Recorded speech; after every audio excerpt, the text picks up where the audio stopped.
Question number 3 में function जो है f x equal to greatest integer of x है।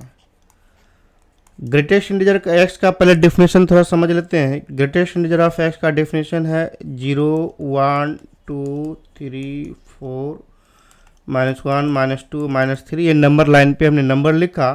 अब 0 से 1 के बीच में कोई भी नंबर रखेंगे उसका ग्रेटेस्ट इंटीजर एक 0 आएगा, इंटीजर नंबर आएगा।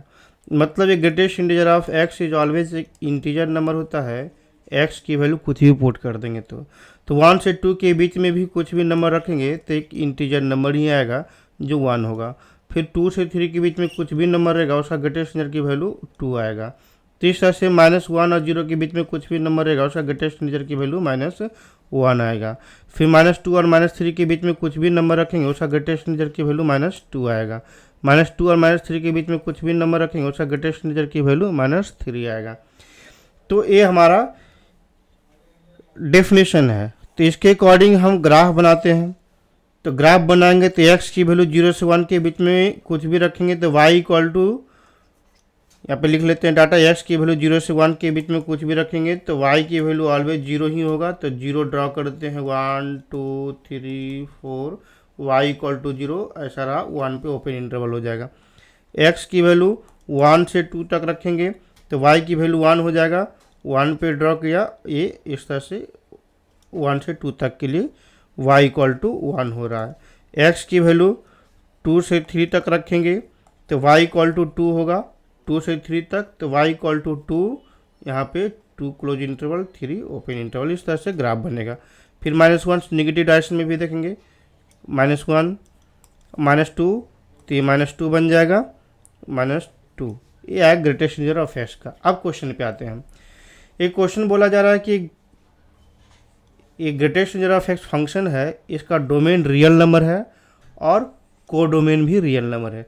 तो डोमेन तो रियल नंबर है, ऑल रियल नंबर एक्स की वैल्यू कुछ भी पुट करने से सेटिस्फाई करेगा, लेकिन कोडोमेन रियल नंबर है बट रेंज खाली इंटीजर नंबर आएगा। रेंज सिर्फ आएगा, रेंज इक्वल टू 1, 2, 3, 4, या माइनस में भी 5 एंड सिमिलरली -1, 0, 0, -1, -2, -3, इस तरह से रेंज आएगा।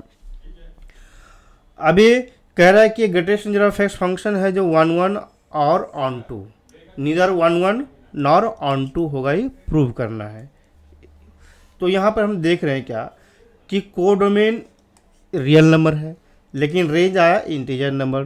तो इंटीजर नंबर और कोडोमेन इक्वल नहीं आया तो यहाँ पर बोलेंगे it is not onto function, it is not onto function. अभी ऑन टू फंक्शन नहीं है तो ये तो प्रूव हो गया। अब 1, 1 फंक्शन चेक करना है। तो एक्स के एक सिंगल वैल्यू के लिए वाई की एक सिंगल वैल्यू मिलता है तो उसे हम लोग 1, 1 फंक्शन बोलेंगे। लेकिन यहाँ पे हम देख रहे हैं कहीं भी अगर ग्राफ ड्रॉ करते हैं, ग्राफ में देखेंगे एक्स की 1.1 के लिए x इक्वल टू 1.1 रखेंगे तो greatest integer of x, that is greatest integer of 1.1 is equal to 1 आएगा।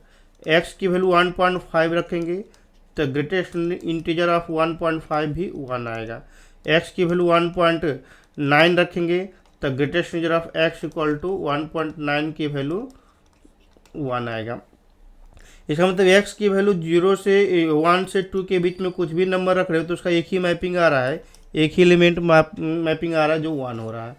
तो सिमिलरली 2 से 3 तक में कुछ भी एलिमेंट रखेंगे उसका एक ही मैपिंग आएगा जो कि 2 होगा। तो x की बहुत सारा वैल्यू के लिए y का एक सिंगल वैल्यू मिल रहा है तो इसे हम लोग क्या बोलेंगे, नॉट 1, 1 फंक्शन। 1, 1 फंक्शन के लिए x की सिंगल वैल्यू के लिए y की एक सिंगल वैल्यू मिलता है। तो ये प्रूव हो गया, hence it is neither 1, 1 nor on 2।